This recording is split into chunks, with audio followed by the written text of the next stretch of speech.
to want what I have. My biggest hope is that humanity actually survives these dark times that we're going through at the moment.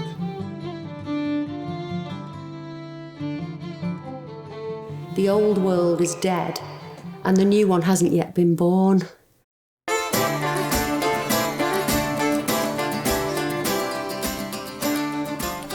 This year is 2018, now we're in February.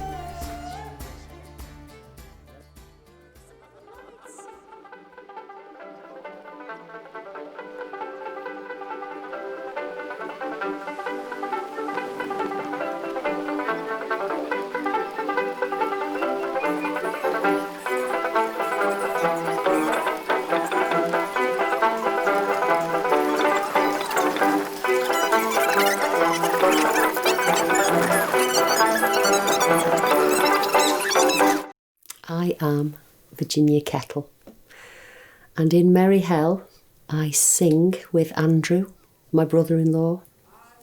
I sometimes play guitar and I write a number of the songs as well.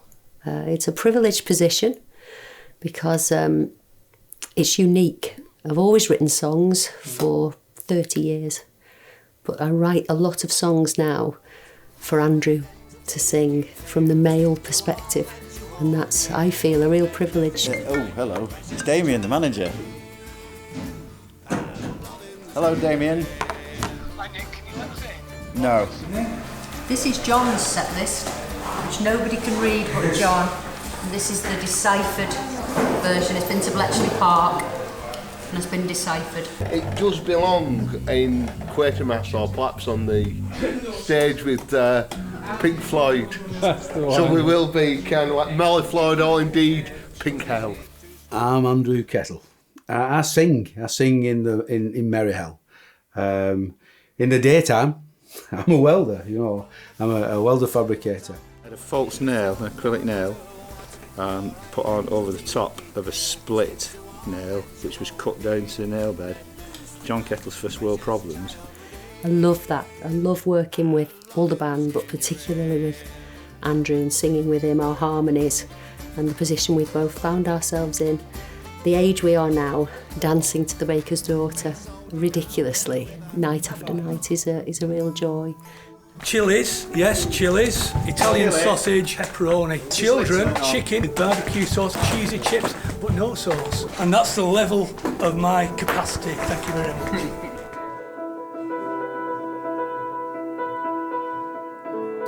I'm John Kettle, and I am 1/12 of the Merry Hell folk rock band. It's all on recycled paper as well. Eco-friendly band? No? We're trying to be.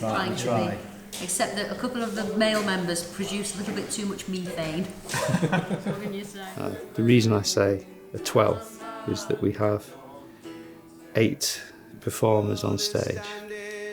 We have a manager, Damien, and 2 people who do our merch and a sound engineer. That's our regular touring party. It's important to say that for me because the Merry Hell band is very much more than a group of performers singing and playing on stage.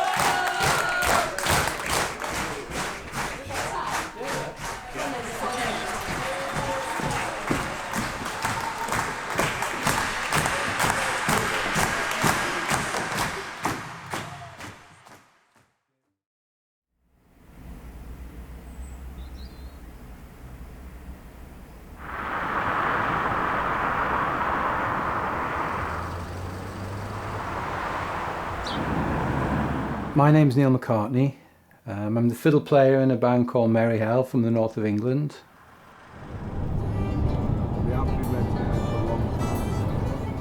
I came back, I was living over in Thailand for about 12 years playing music. Before that I had my own band called the Big Geraniums.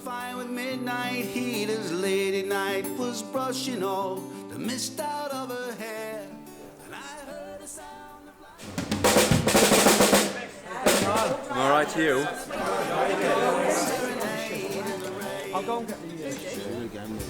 There is only a working class northern family can say that. Yeah. We had the best laugh we've had in months at that funeral.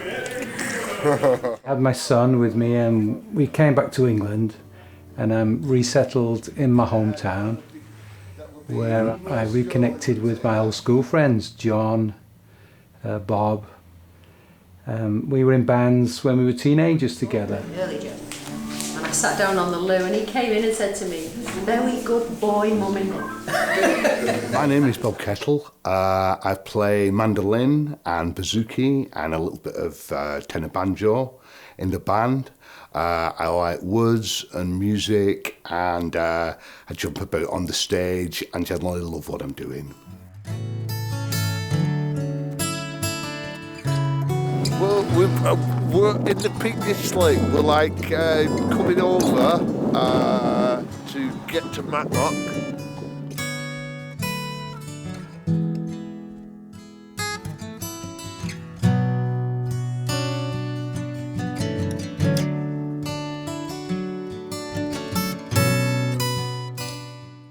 I have a job as well in a museum in the city of Chester. I've been working there for 20 years alongside the music. Are we going to have a good gig?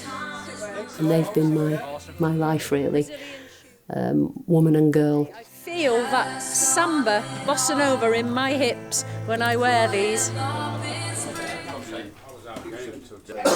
Whenever we're releasing anything or there's something new happening, it can only happen if our manager goes in hospital and has a near-death experience and manages it as long as there's Wi-Fi in hospital that he's in.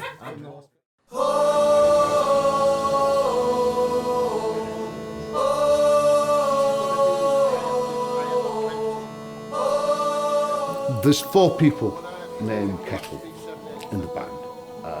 There's myself and there's my 2 brothers, Andrew and John.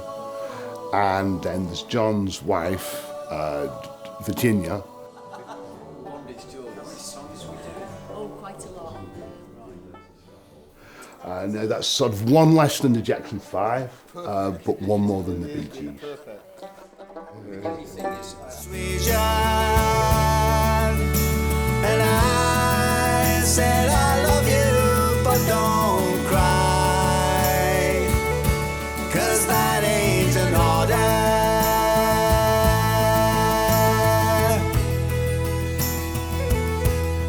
Living alone, I'm close to yours, happy to survive.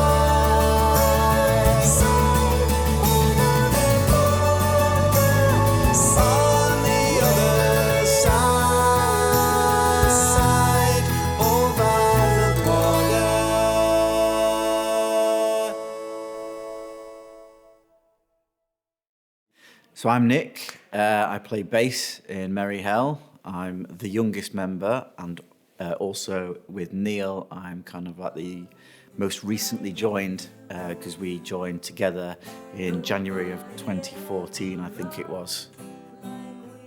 Other than a guitar player in Merry Hell, I'm a sound engineer and a producer, music producer.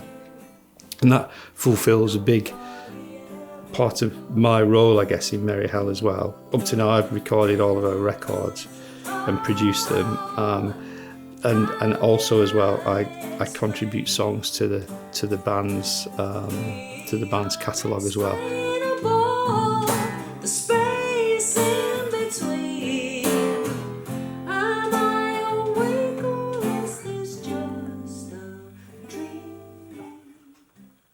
I'm Lee Golding, the keyboard player of Merry Hell. We're in Suffolk. I live for the moment when I am your woman and you are my man. Put a dub on it, Mrs. K. Bit of dub, bit of echo. The wind will take our wings and we will fly away.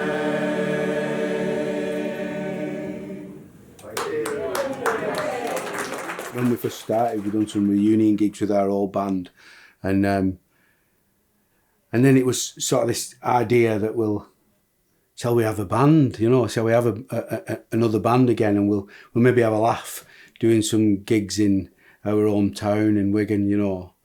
There was a pub in Wigan at the time. It's just reopened. It's been shut for years.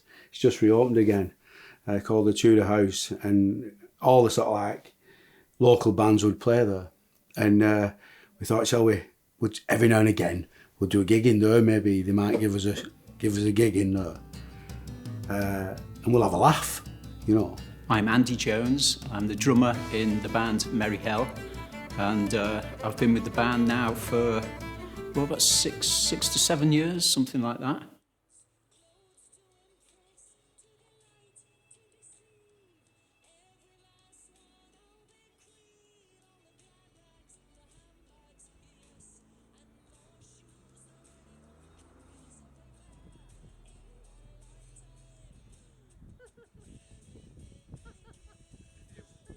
Shot now like this. I'm going to bring it up.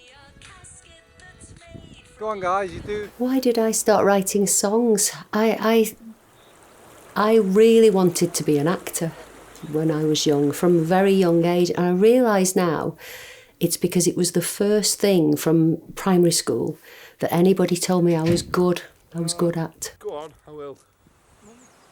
I was doing A-levels, including drama, in Chester, and I was really broke.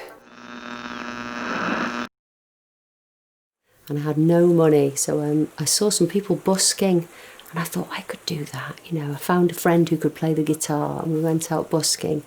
And from there, I started going to the folk clubs. I was about 16, and really, really wanted to have a go at writing then. And I found it came not easy, but it felt really innate. Is that the right word? Like it was really in me to do that and express myself in that way. And I just started at 16 and literally just never stopped. Pain wide, right? Yeah. I think you've got one go. Okay. Human story, what could be a better subject than what we're going through in our time, you know? What's happening to us all, people young and old, and people who think that their lives are insignificant, I think just don't realise how much they feature in, you know, the master creation.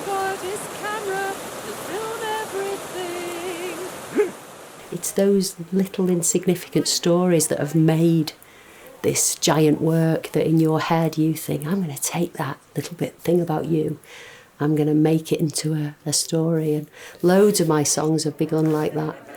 And these people don't realise when they're just living their lives that they're not insignificant at all. They're masterpiece geniuses. Right, well, today, apart from getting lost a couple of times, we've been in a church graveyard doing our best imitation of the monkeys.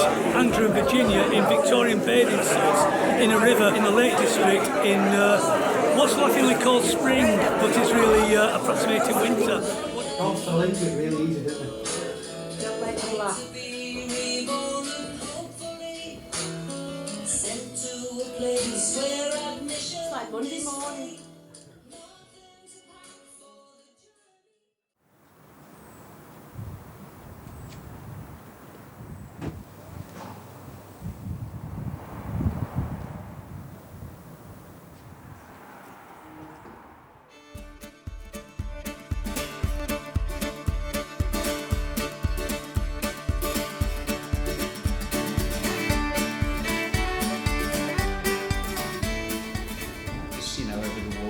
Warm up a bit, yeah, just to brush up, yeah.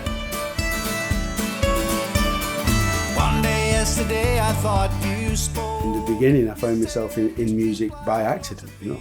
But what I can say is I and we mean it. And this phone call. You know, our message, our story, our songs, we sort of mean every word, you know. And I think that carries us. I remember lying by you at the fair, resting in the shelter of your hair. I'm looking forward to that intro tonight, the voiceover. So we all come on stage and just put our heads down, the lights go down, there's a drone, And then that voice will say, and it is my belief that a change is coming through the dark corridors of bureaucracy and governance. A light of truth will shine. And then we stand down. It's something like that, isn't it? Me and John were also at school with Neil, the fiddle player, you know. So it was particularly nice when Neil joined the band, because it was like having an old school friend back with us. So you're Brown brothers, how did you first meet? Are you actual brothers? We aren't brothers, no. We aren't from the same mother. Right. However, we are from the same soul, the same story. We're brothers in spirit. That's And you it. look like you've had a bit of a shady past, is that true? Both of you look a bit shady, if you don't mind me saying. We've done a bit. We've done a bit. We've been through. We've done a bit, like, but we deny it. Three to good mornings. Sort of heavy rock.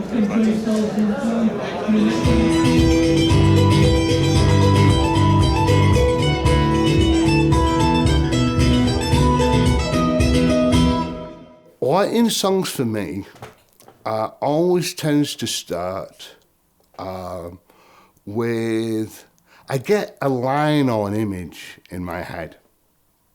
And that strikes me as being something that might be the start of a song. And I tend to keep that in my head for a good long while. I tend to discuss it with myself for quite a while before I even start writing the lines down. She's as handsome as can be. You're spelling out the words naked baker in semaphore. When I've written some lines, I pick up the guitar and then try to sing it. It's the weekend takeover in Wigan by Mary Hell at the Old Courts. Really looking forward to watching the band, really looking forward to watching the people enjoying the band, enjoying the people. This is our hometown, Wigan. Everything's working, everything's line check.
We would not be here on our little rise that we've got in the folk world. So thank you so much for staying with us.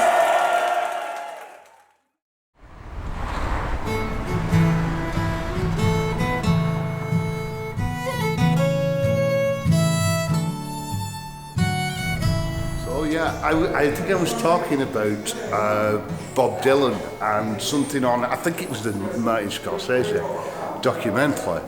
And Bob Dylan said that when he was young, he found a method of writing lots of words, you know, which was simply to make a hook line and then have the line before it, rhyme with it, you know. And I love what he said about it. It was just simply, I found a way of writing lots of songs and I thought I'd better keep on doing it. I came late to fatherhood, but it's infinitely the most rock and roll thing I've ever been part of. Being one of those creatures, a dad, you know. having spent my early life as a tour monster, really, on the road with the Tansads, who were a punk folk band in the early 90s. Becoming a dad, as I said, was infinitely more rock and roll than any of that. And it's just a great thing to be. We are at the Old Courts in Wigan. Yeah, the home of Merry Hell. Now you look at me and say you found yourself again today. You stopped overthinking things. And I think the band are in good spirits as well, so it's all going to come together. It's going to be a good night. I was in the Tansads for 7 years, and that felt like a long time at the time. I was young, you know, but it felt like a lifetime. This band, Merry Hell, we're coming up to our 7th year, and it just feels like we're just getting going. We're just beginning to learn who we are, find our identity, get our teeth into it. Maybe that's a story about us being older, and the band is constantly growing, so it always feels new, never feels like a chore. It's the people in the band who are lovely to be around and be with. I'm just saying a lot of my emotional problems are down to the fact that my mother left me outside the supermarket on Reddish Lane, Gorton, when I was a baby. She had all the shopping and 3 other children, and as she walked halfway home, she'd remembered that she'd had a 4th child quite recently. So she ran back and collected me. And I hadn't come to any harm, I was still asleep in my pram. And suddenly I looked around and was like, I'm lost. I was about 4 years old, in the middle of Blackpool Pleasure Beach with all the craziness going on. Come with us. We'll play some music.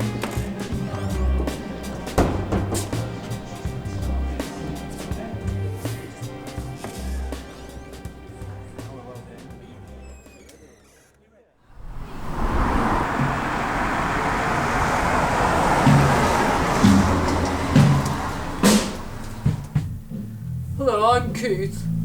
Nice to meet you. I auditioned for Merry Hell. I was due to play the bass guitar, but that brute, John Kettle, who seems to be in charge of everything to do with Merry Hell, all things Merry Hell, seemed to be at his behest and his bequest, because he was very, very rude to me and told me that I wasn't good enough. I didn't have enough body, he said. Well, that's just downright rude, isn't it? And if I were you, I'd never, never, never, never buy a ticket. Good night. What you see here every minute are people on bikes. Songwriting process. I'd like to say that there was some sort of prescribed method for me, but mostly it sort of involves, you know, I'm actually going to try and distill my method now. What I do is I pick up a guitar and I kind of howl and sing gibberish, usually in the key of G or D. Seems to have modulated to D these days. And I try to pull notes and words out of my own psychic soup, if you like, and make them stick together. Millions of people lost in the world. Millions of people lost in the swirling world.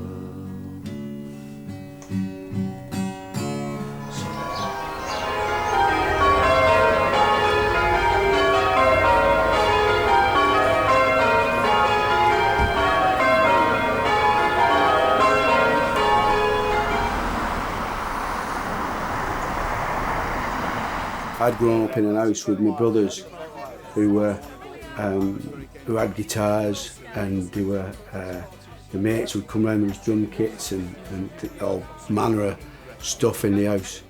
And because from a really small age, they'd always been in the house. They were just sort of pieces of furniture to me. You know, I learned a few chords as I got a bit older by osmosis. You know, there'd be an odd song on a record that I liked. Very quickly, and goes like this.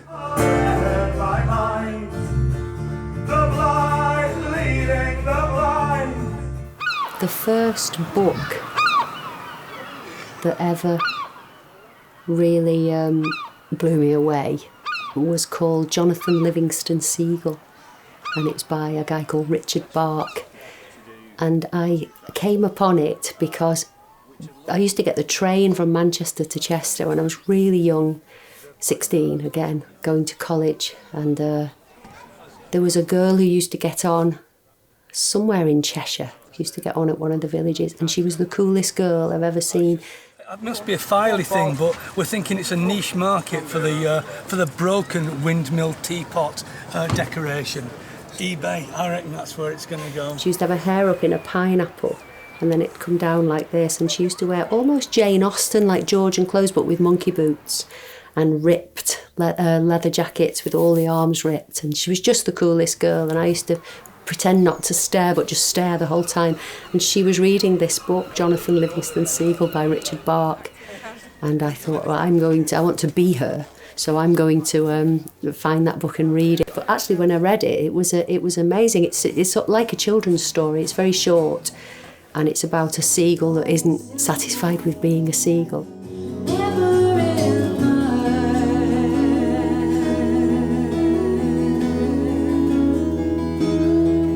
It wanted to soar, it wanted to climb the heights and do other things, come out of its sort of parental comfort zone and live its own way.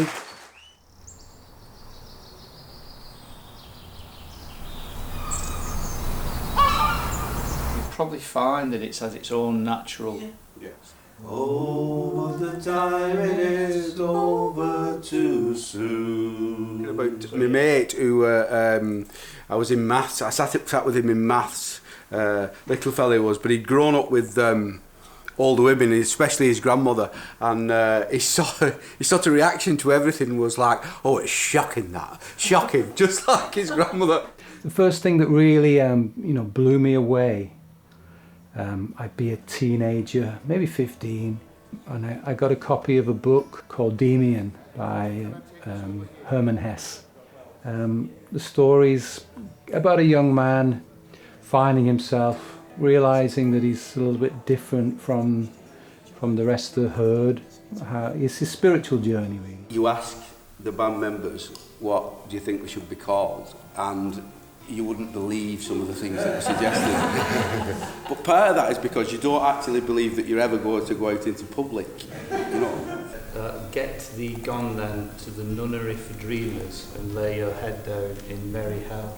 Right. Yes. So, completely meaningless. A gig is made by the audience, because we can play those songs anywhere, and they're never as meaningful as when people are listening and singing along and clapping along, you know. So I want you to focus on the words, you know, because this is a beautiful song. And we started the inflow for it, and Andrew came up to the mic and he sang, la la la la. And you could see faces of people going, "Oh, well, that's deep, Bob." I saw people in the audience going, "Oh, I love this one. Love this one." A little bit later, when I was living in a squat in London, I was about 19, 20, was the Down and Out in Paris and London by George Orwell. And my love affair with George Orwell started then. That's just a great book, very funny, very powerful, and I was trying to pretend to live the life as well while I was reading the book, you know, like you do, knowing really that I could just go home at any point, get my washing done and have a Sunday roast with my mum and dad, but I didn't, I stayed away. Marvellous setting of the historic King Edward Street Chapel. Sorry, do you know, the thing is, Harvey Weinstein wasn't available, you've got to put up with me, darling. So, Tell you, me too. Right. Me too. 3, 2, 1. Hello, I was looking at the wisdom of others because I've got caravan levelling anxiety. I've actually just made something what stops brakes coming on when you reverse uphill. Just made one. We're patented to make $1 million. Bugger this bloody band. When I was about 13 or 14, a book came into the house and it was a collection of poems by William Blake, and I can remember picking this book up.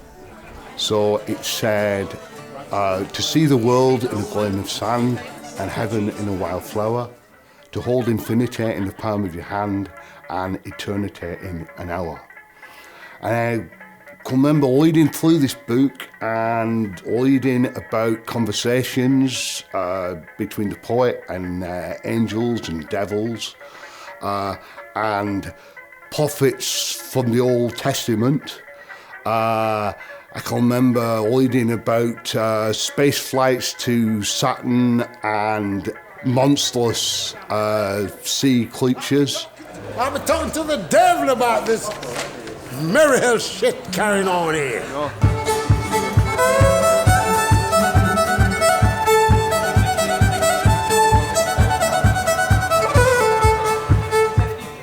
I've been really young, maybe 10.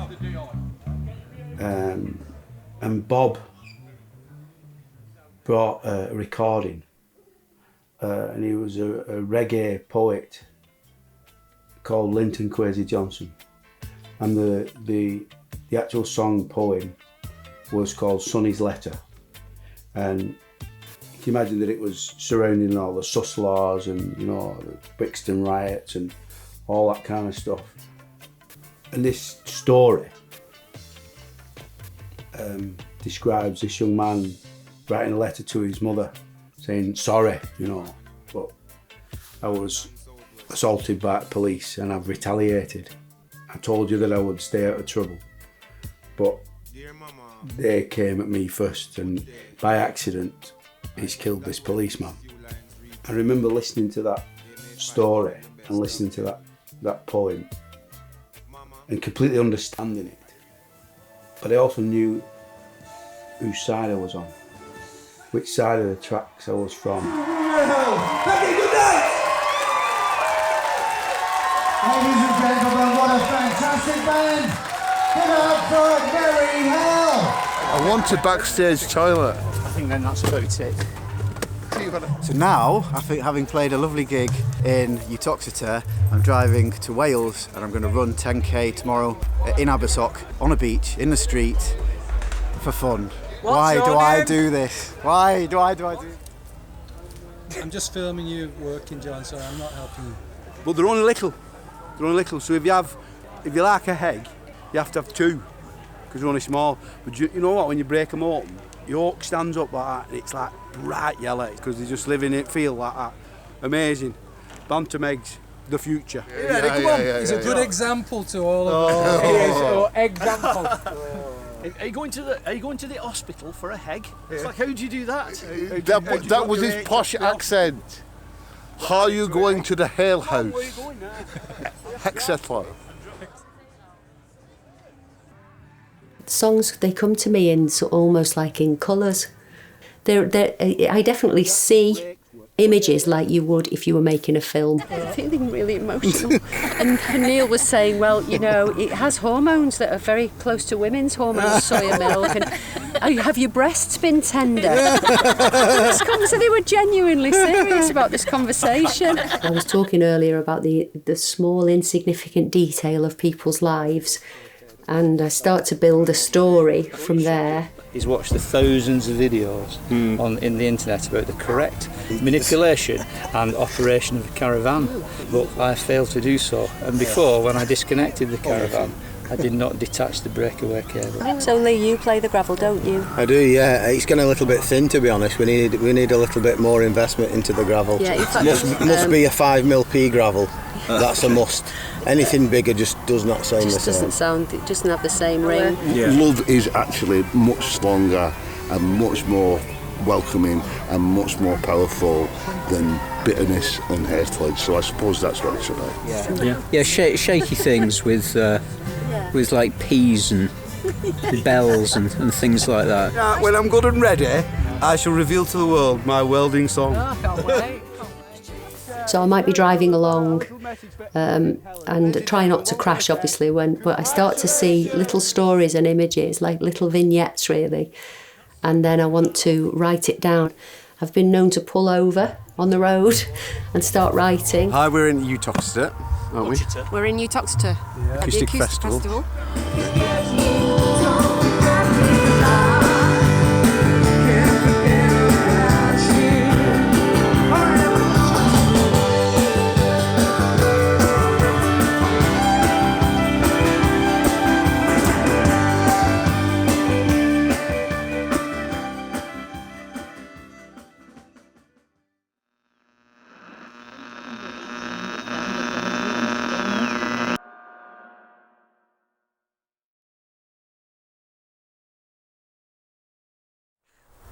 I'm a fallen man.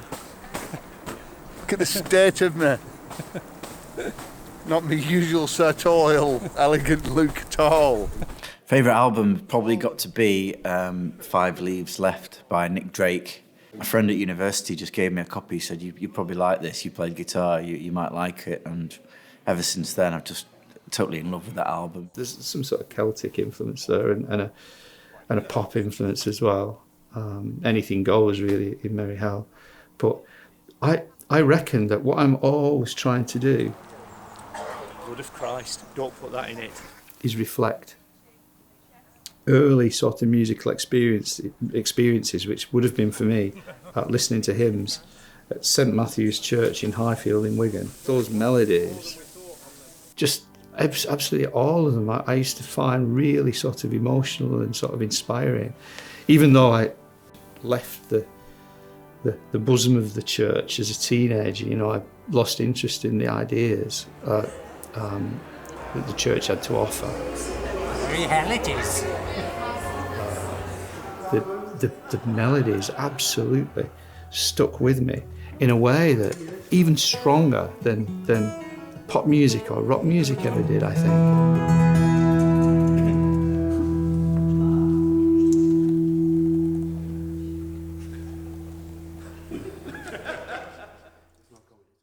The biggest influences musically on me in my lifetime have been my brothers. Rather than portrait, you know, like the stage. I've sang their songs, I've played their music, you know. Of course, I've listened to a lot of records, and there's things that have been really dear to me. And not the audience, so we've had to do a lot of creative thinking. We were always too folk to be punk, you know what I mean? But too punk to be folk, you know. From being teenagers, I always said that we were folk musicians, you know. My dad won't let me do it, so if I go around when he's there, he says, "There's nothing wrong with the house, thank you," but they're away, so I snuck in, got on with it.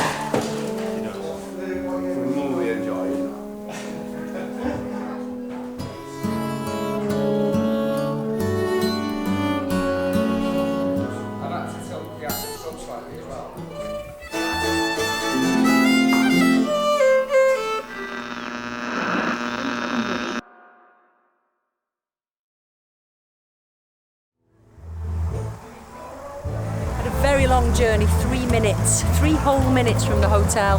It's not good enough. We started the gig, we started playing, and I remember thinking to myself, yeah, sound funny. I sound like Larry the Lamb. I got to chorus before I realised that I was shaking so badly with fear that I was like, Do you really feel content? You know how to thrill a girl. Here I am with a wheelbarrow from ancient times. That's a design by an Irishman named Harry Ferguson, and that was the backbone of the British industry for agriculture. There's nothing else like it on the market at the moment. I think it's going to be great. Looks fantastic with the tractor. We should be saying it's going to be really great. This festival actually reminds me of how festivals used to be. It feels very, very lovely already. The vibe is very cool. Well, here's Simon, 1, 2, he, 1, 2. Sandy was going, bop, bop, bop, bop. And I'm like, what's happening? Hello, welcome to Folk on the Farm 2018.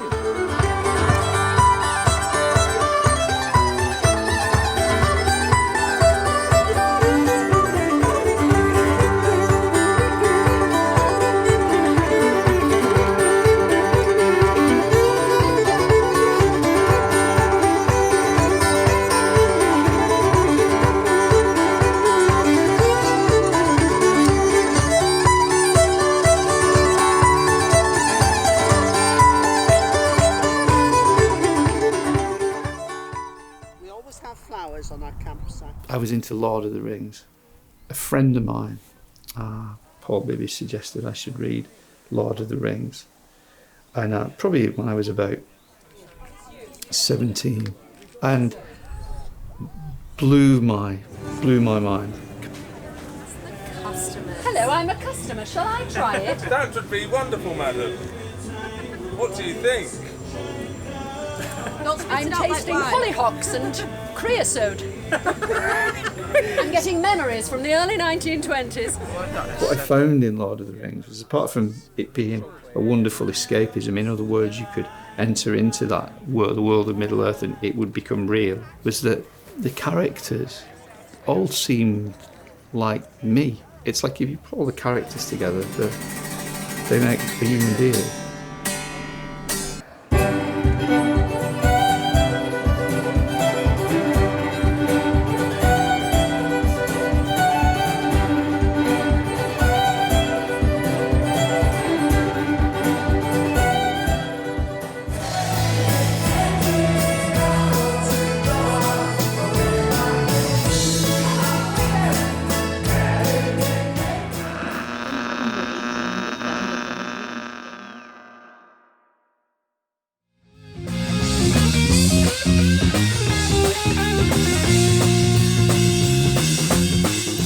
Get my guitar and go up into Winstanley Woods, which is near where I grew up, and I would go and try and commune with the nature spirits in the woods with my guitar, with the wood and the wire.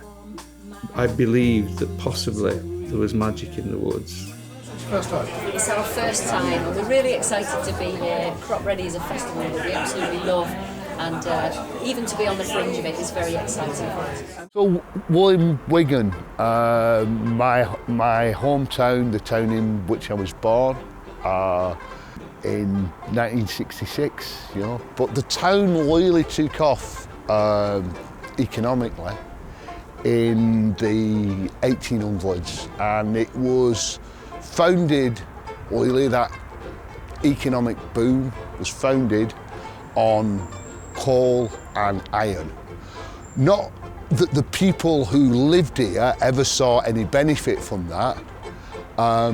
So in the 1930s, George Orwell wrote his book, The Road to Wigan Pier, about the discrepancy between the amount of money and wealth that was dug up and forged and made here, and how the people living here never got to see any share of that. And the book being called The Road to Wigan Pier, I'd like to show you what Wigan Pier actually was. It's a coal tipper. It's where the coal was bought and tipped into barges and taken away to be distributed and sold all over the empire. People come from all over the world to see this. I give it to you, Wigan Pier. I've always played keyboard and a bit of guitar from an early age, really. Around probably maybe 8 or 9. I used to be an organist because my grandfather was a fantastic jazz pianist, but played by ear, couldn't read that well, and so I played all the way from 9 to being sort of 16, 17. Then I went to music college in Leigh. We'd like to get some chips from here in Lyme Regis. They were a Roman invention. In ancient Rome, they had straightening irons. They found portraits of the same woman. On some of them she's got curls, and on some of them her hair is straight, and they found irons that would have gone in the fire. Obviously they didn't plug them in, they heated them in the fire, but there you are, there's a fact. There's a backstage fact, if ever I heard one. Backstage fact. The theatre in which we're playing tonight was once a Georgian bathhouse for dirty Georgians. I'm often accused of being a little bit militaristic in the morning. I think it is a matter of perception. I'm trying to sort of start the day off with a poem or some sort of, maybe a singing of a song, which I will try.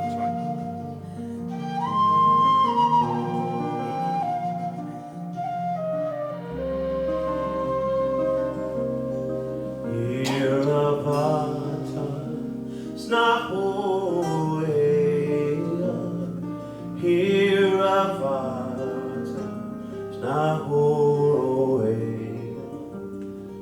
Iravata, Snahoroena, Snahorisanya, Skahachanjeju. Grabbing the name Ranagrai from the farm. It started in 1658. My mother told me that I used to respond to the radio and the old records that they used to play with like pencils, and then gravitated to some slightly bigger paintbrushes and hit boxes and anything I could really. So I always responded to music in a rhythmical manner. Brought you here to this lovely city of Chester. I moved here in 1982 from my family home in Manchester.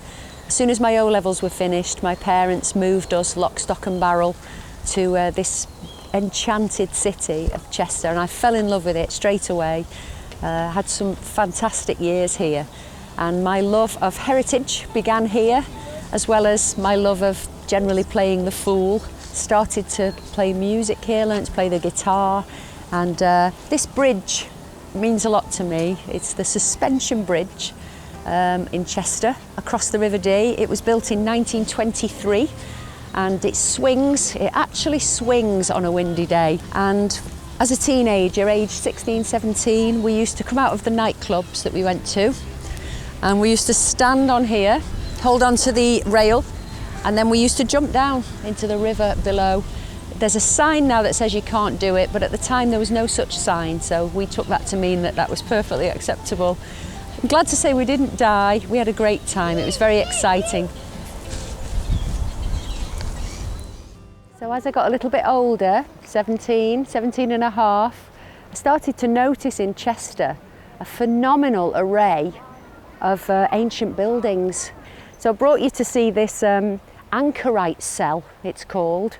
It's a small structure. In fact, this one's quite big in Chester. Usually they were a lot smaller. And they were always attached to a medieval church, and the anchorite, man or woman, would be literally bricked up inside. They were alive. It wasn't a punishment. They had a bed.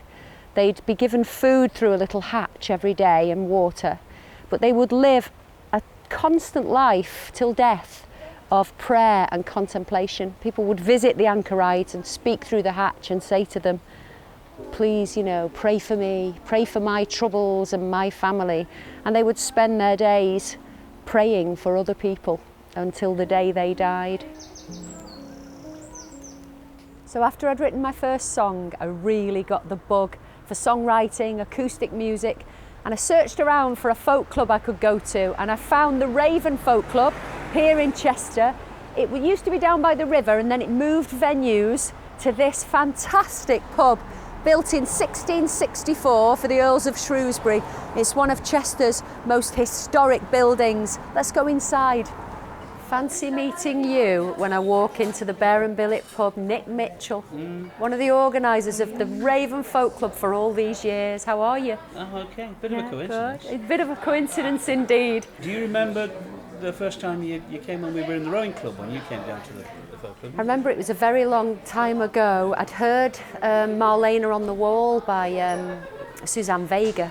Oh, right. And all the folk music I'd heard since then it felt unattainable. It was Joni Mitchell, but she was like my sort of age, just a little bit older, and she was playing so acoustically and gently, and I started to try and write songs and tried to find somewhere to play. We're talking the 80s, aren't we? Early 80s, yeah. I think 82, 83.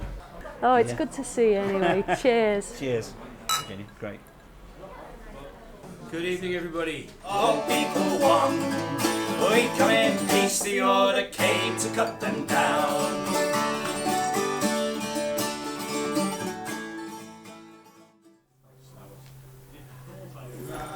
As the story goes, I had a 50th birthday party, and all the people from the Tansads who'd all fallen out, a lot of them came together at the party and sort of rediscovered their love for each other. So they turned up at our house and they kind of asked me if I'd organise some reunion gigs so they could sort of one last hurrah kind of thing. So I did that, and it was a really good it ended up being 3 nights. And then a couple of months after that, they came back to me and said, some of us really want to carry on, but not just as a Tansads. We don't want to be a tribute to ourselves. We want to be something new. You know, it's been 15 years for some of us. We've written new songs, etc. And that's where Merry Hell came from.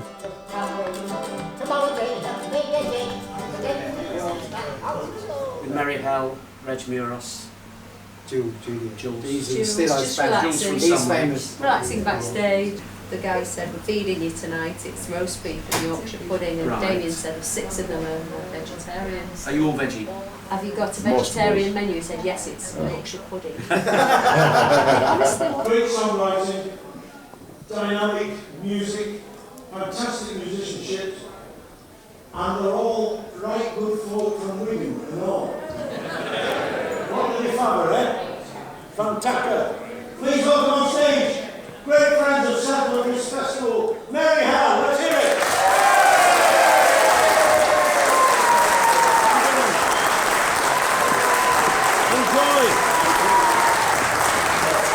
I think they did all right, but I've just been asked to introduce a man who needs no introduction.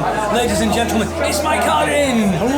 Because, not just because they're brilliant, which they are, get the crowd going and gave everybody 150%, but because I think it was 6 or 7 years ago, they were the very first folk rock band that ever played for the folk set here.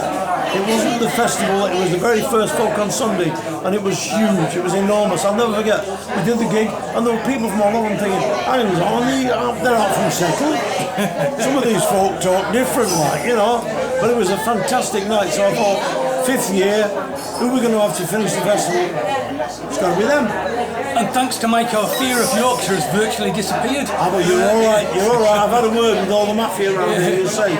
So you'll get you back over the border before midnight, you'll be all right.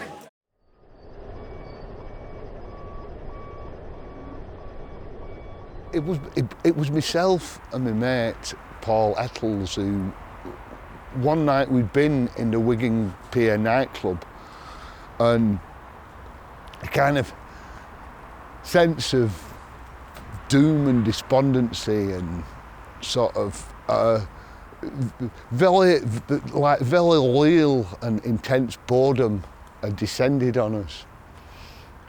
And so for that extra bit of post-nightclub fun, we'd walked into this earlier here, and we thought we would have a look at the old Plentyfield mill, and which I think was founded in, 1907, something like that.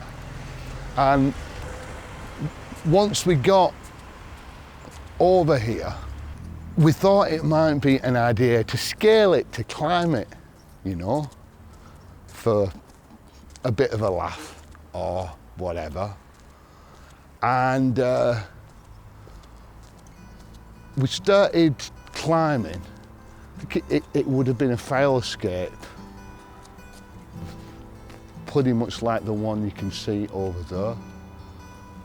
So we climbed up on top of the low roof here, and then found a drain pipe and got on top of this one, found another drain pipe, means by which we could get onto the high roof here, and then went all the way over the roof until we got to about that point over there.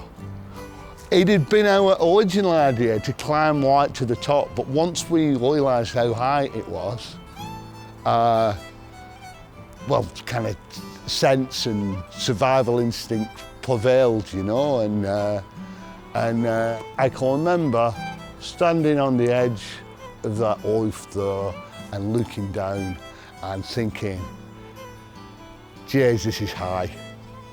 I really hope I don't fall off it.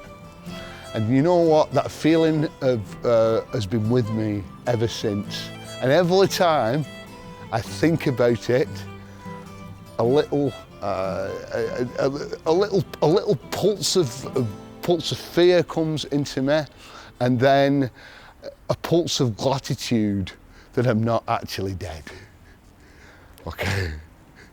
We were lucky as teenagers. We had a great little bookshop, second-hand bookshop in the centre of Wigan. There must have been an old guy into the occult and, you know, into spiritual matters.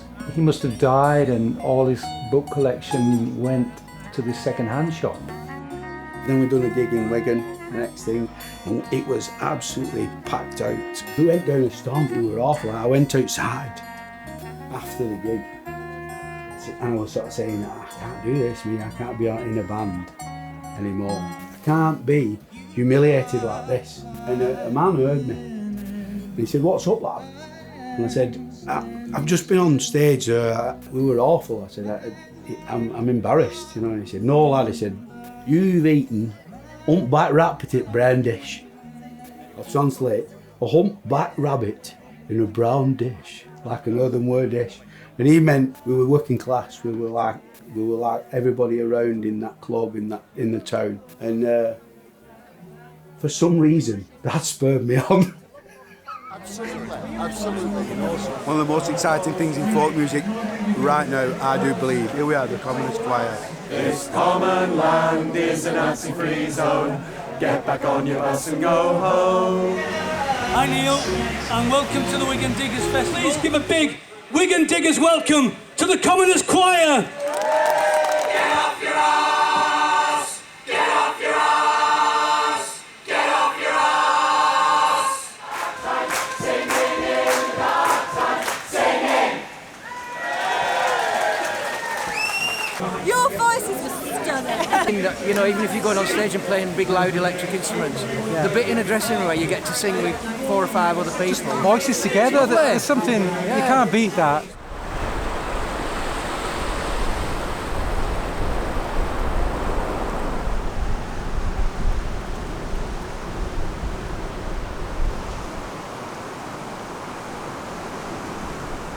Virginia and myself go back to probably about 85. We first met.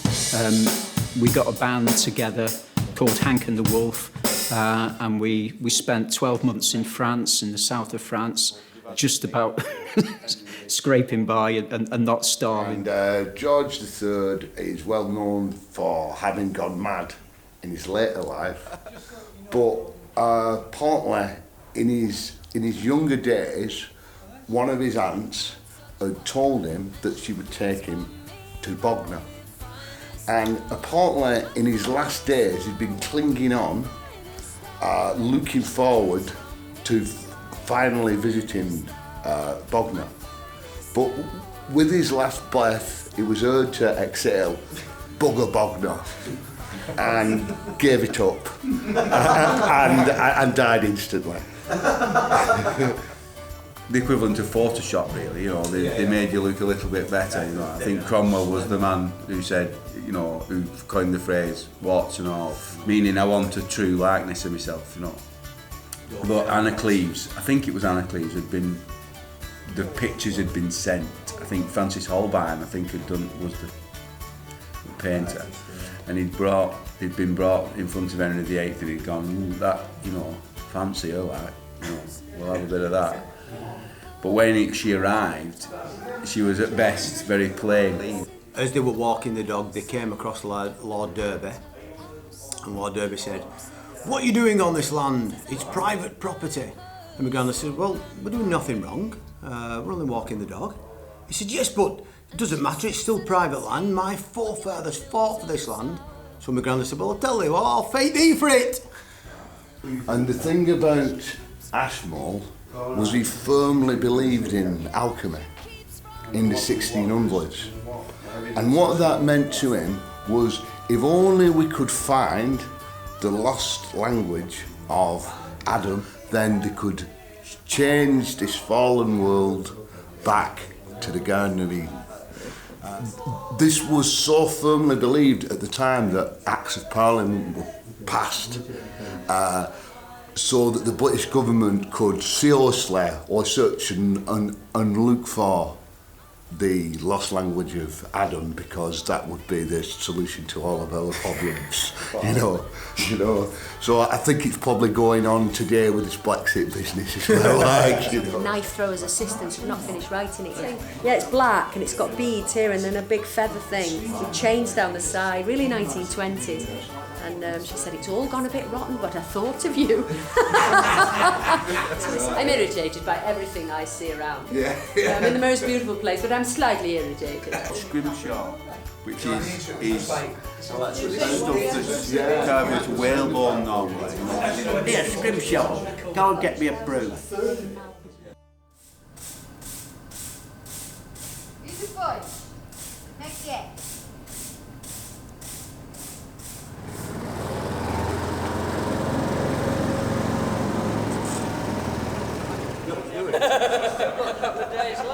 No longer will her snores ring through the chapel during prayers, nor her lustful moanings fill the stilly night.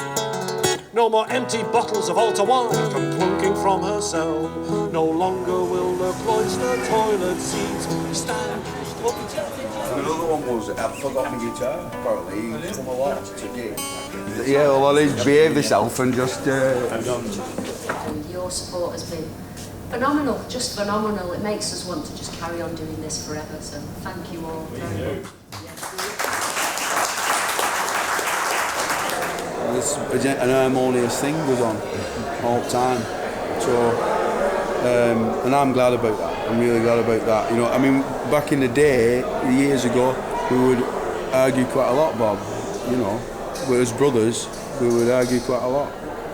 Not you and me in so much, but me and John would. I would usually be awkward and say something just for wind him up. You know. And I really did as well. I was obtuse and obnoxious just to wind him up, like. So, but we don't do that anymore because we're old men now and we like each other. That's it. We've all grown up a bit since staying closed doors, haven't we? Yeah. I don't think we've any more sense, like. We've no more sense, me. You know what I mean? Last few nights. Drinking. Well, last few nights in here. In this. Give me an E. Give me a rurra. Give me a U. Give me hell. What have you got? Exactly.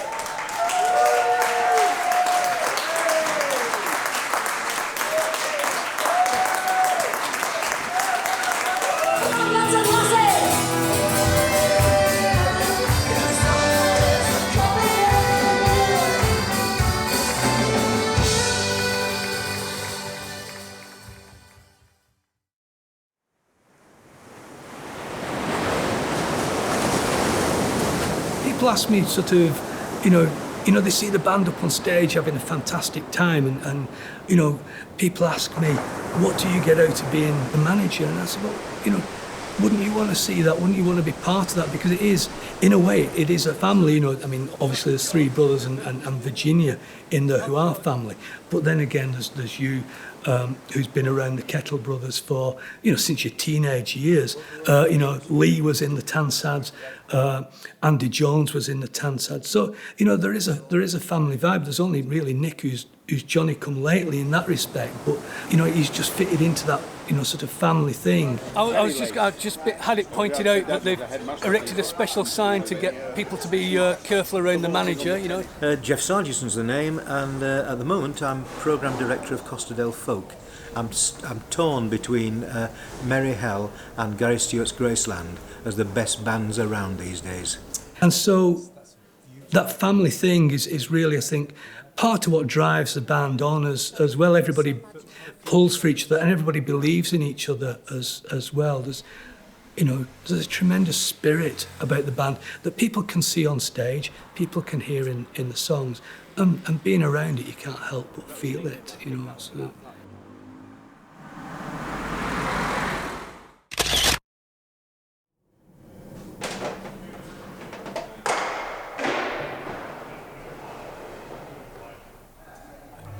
Apparently, we each have our own individual dressing rooms, including one for the manager, I believe.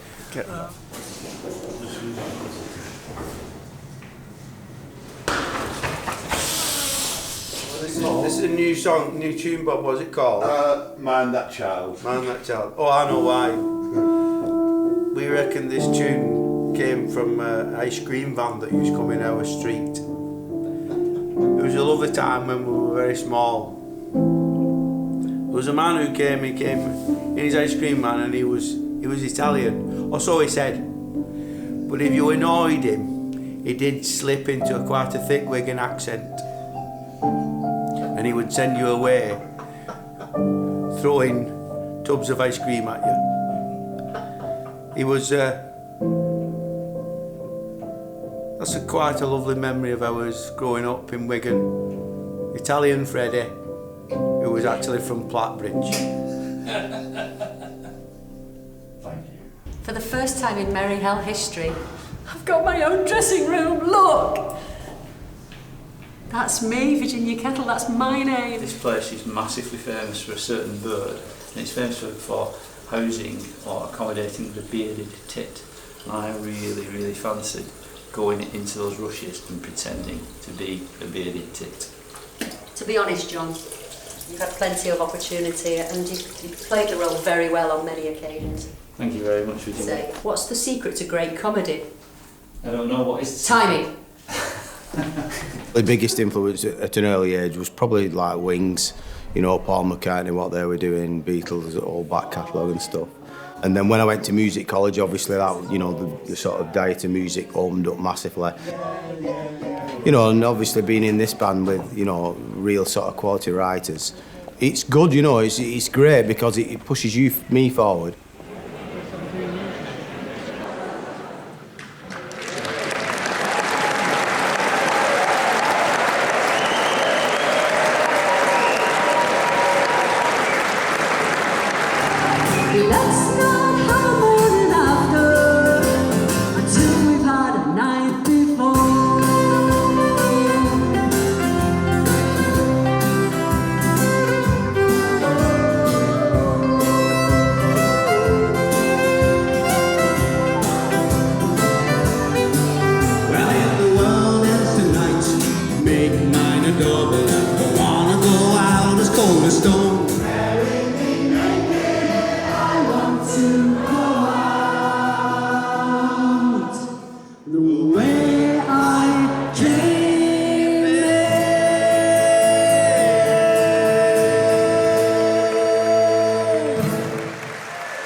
Quite early on, I remember reading The Hitchhiker's Guide to the Galaxy, Douglas Adams, which I just found to be a whole world of something that I hadn't really read before. He said the sun has always shone like an idol. In real life, the main character, Arthur Dent, is kind of just a normal bloke, and everything, the fact that there's a space and there's aliens and there's other planets out there that just have no relation to his life, it's just a brilliant concept, I think. And he invented the iPad, because you know there's a book in it, there's an electronic book that shows you all the information, and this was written in the 70s, I think.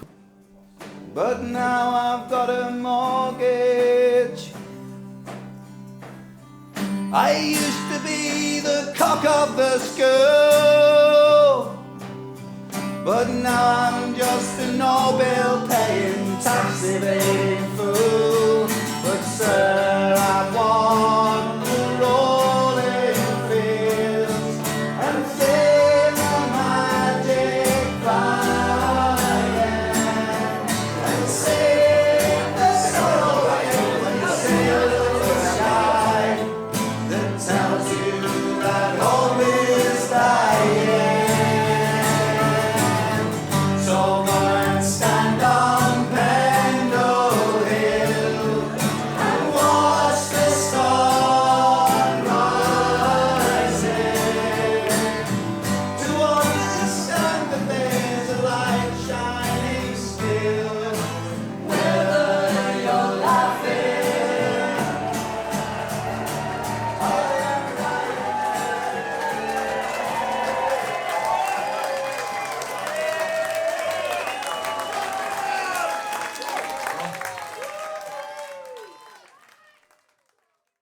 Well, I hope that humanity will figure it out, you know. We won't destroy ourselves. I hope that that we will learn to be able to live with each other and to progress to the next spiritual level, beyond ego and greed, where we can have empathy for each other and we can have a deeper sense of reality. We're here in Bournemouth, right? It's a bit busy here on the Jurassic Coast. Yeah. We do like to be beside the seaside. We're in this sort of sea of uncertainty, and my hope would be that we stop dividing. Hey! Hey! It's the sea, the ocean. Have you seen it? Look at it! We say it so much in Merry Hell, but we've never needed each other more than we need each other now. I don't think we realise our divides are quite petty, in my opinion. They're small and beneath us, and I don't think we quite realise how big the potential storm is going to be and how much we're going to need to forget those differences. Oh, to be asleep in grass is green. Me father's father walked down these cobbled streets. Creatures and demons born from printed broadsheet lies turn poor against poorer while the rich sit idly by, sit idly by.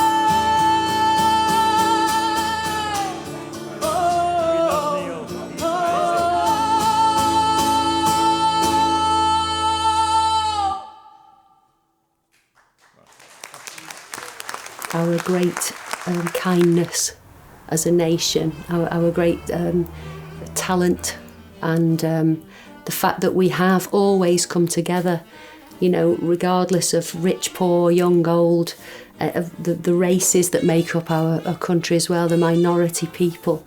We've always come together when we've needed each other, and I think we need to do it now more than ever. So my hope is that we can find that unity between us and stop picking on the small things that divide us, because they're beneath us. We'd left some of our luggage at home. That meant that I've handed most of my clothing to my wife to keep her warm, including my belt. My trousers have been falling down all day. But anyway. Yeah. It was all right, actually. At the end, he came over to me and said, "Let's not ask a question." He went, "Go on."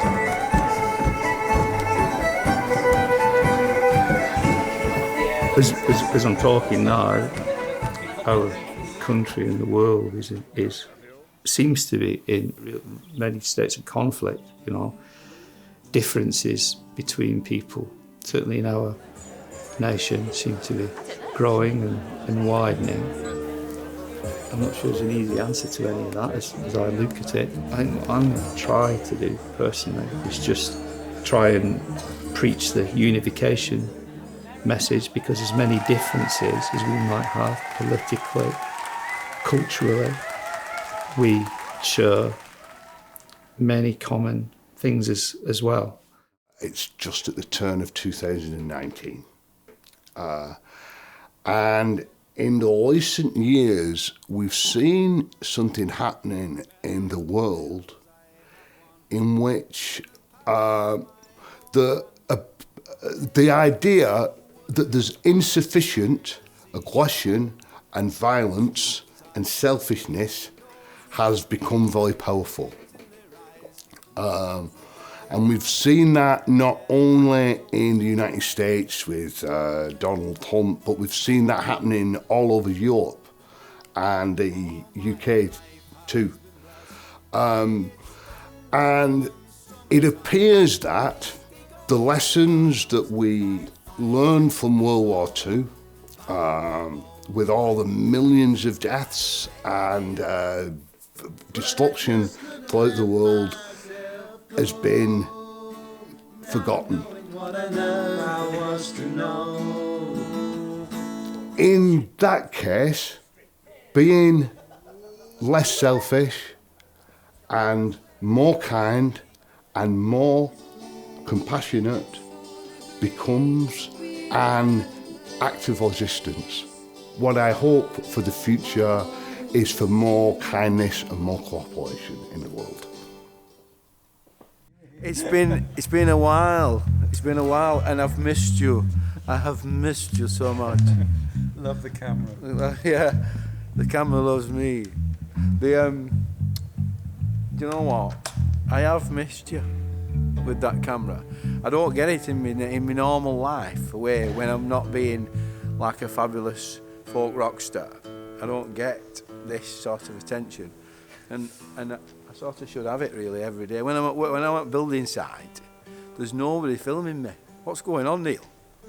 It's our new album. That I've just let fall. Bob, what's under your hat? I'm glad you asked me that. It's a long related. Bob, what's under your hat? Take 19.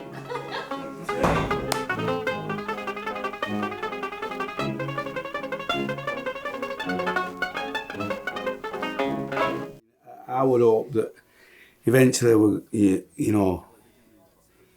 going to sort of see sense, and understand that just how childish and futile, sort of racism, intolerance is, how ridiculous the idea is, to me anyway, that we somehow own a place, own land, that this is ours and not yours. Seems very strange, a strange idea. Certainly strange to want to kill people and batter people away, When I hear about mountains coming up for sale and things like that, I just cannot get my head around buying a mountain, It's the most ridiculous idea. Ancient people have been telling us for generations and more how we need to look after the world, how we need to care for, if you like, Mother Earth, Stop taking things out of it. No good will come of it, they've been telling us, and we haven't listened. Only bad things are going to happen. I don't know why I'm in this position, but I am. I'm going with it now. We are at the wonderful Great British Folk Festival in Skegness, which we absolutely love. And it's just a curtain here at the moment, but behind that curtain there's a shed load of people all waiting to be entertained, so it's quite exciting really. Looking forward to it. Bring it on, the Great British Folk Festival. We're coming for you. Oh, massively looking forward to it. Yeah, with Butlins, it's Skeggy. Have we not learned anything? I hope that we come to our senses.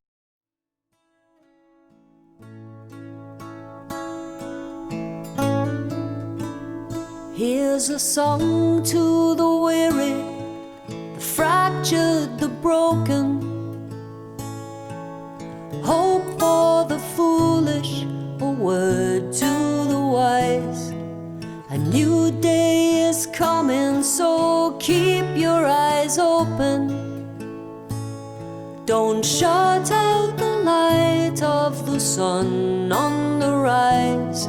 Oh, I know I could be a much better man if I let all my yesterdays go. There is no place like tomorrow.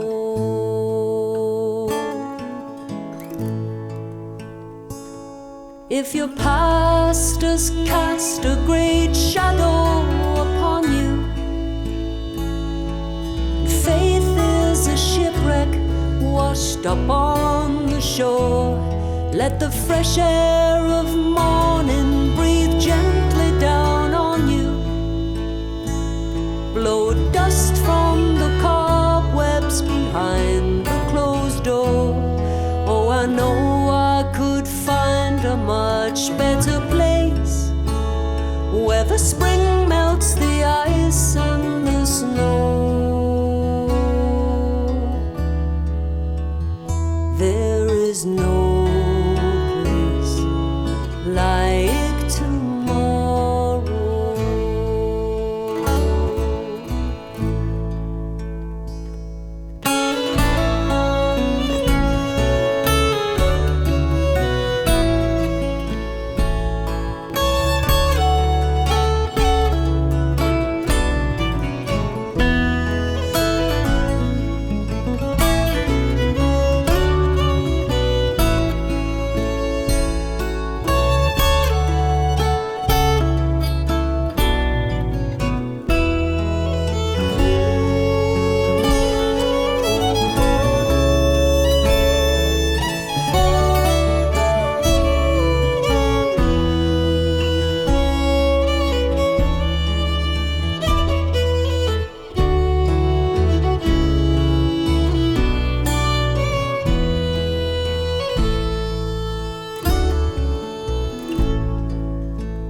When your storm-battered spirit is lost to all reason,